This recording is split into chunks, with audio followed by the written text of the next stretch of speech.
छायावाद हिंदी साहित्य के आधुनिक चरण में द्विवेदी युग के पश्चात हिंदी काव्य की जो धारा विषय वस्तु की दृष्टि से स्वच्छंद प्रेम भावना, प्रकृति में मानवीय क्रियाकलापों तथा भाव व्यापारों के आरोपण और कला की दृष्टि से लाक्षणिकता प्रधान नवीन अभिव्यंजना पद्धति को लेकर चली, उसे छायावाद कहा गया।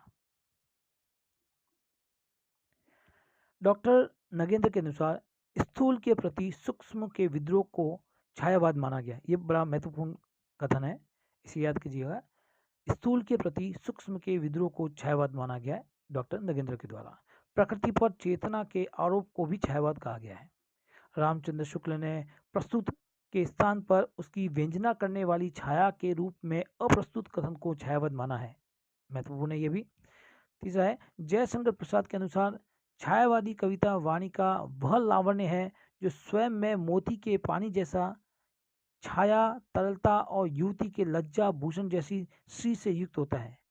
यह तरल छाया और लज्जा श्री ही छायावादी कवि की वाणी का सौंदर्य है। छायावादी काव्य की विशेषताएं इस प्रकार है। व्यक्तिवाद की प्रधानता। छायावाद में व्यक्तिगत भावनाओं की प्रधानता है। वहाँ कवि अपने सुख, दुख एवं हर्ष शोक को ही वाणी प्रदान करते हुए खुद को अभिव्यक्त करता है। दूसरा है श्रृंगार भावना। छायावादी काव्य मुख्यतः श्रृंगारी काव्य है, किंतु उसका श्रृंगार अतीन्द्रिय सूक्ष्म श्रृंगार है। छायावाद का श्रृंगार उपयोग की वस्तु नहीं, अपितु कौतूहल और विस्मय का विषय है। उसकी अभिव्यंजना में कल्पना और सूक्ष्मता है।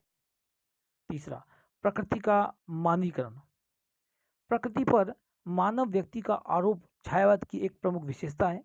छायावादी कवियों ने प्रकृति को अनेक रूपों में देखा है। कवि प्रकृति को नारी के रूप में देखकर उसके सूक्ष्म सौंदर्य का चित्रण किया है। अज्ञात सत्ता के प्रति प्रेम। अज्ञात सत्ता के प्रति कवि में हृदयंगम या हृदयगत प्रेम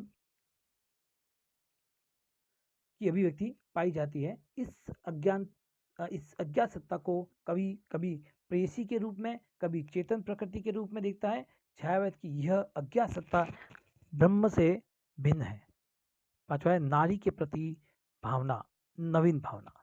छायावाद में श्रृंगार और सौंदर्य का संबंध में नारी से है। रीतिकालीन नारी की तरह छायावादी नारी प्रेम की पूर्ति का साधन मात्र नहीं है, वह इस पार्थिव जगत की स्थूल नारी न होकर भाव जगत की सुकुमार देवी है। जयशंकर प्रसाद छायावाद के प्रतिनिधि कवि है, ये महत्वपूर्ण है, परीक्षा में पूछा जाता है। छायावाद की त्रयी, प्रसाद, पंत और निराला। छायावाद के प्रमुख कवि और उनकी रचनाएं इस प्रकार है।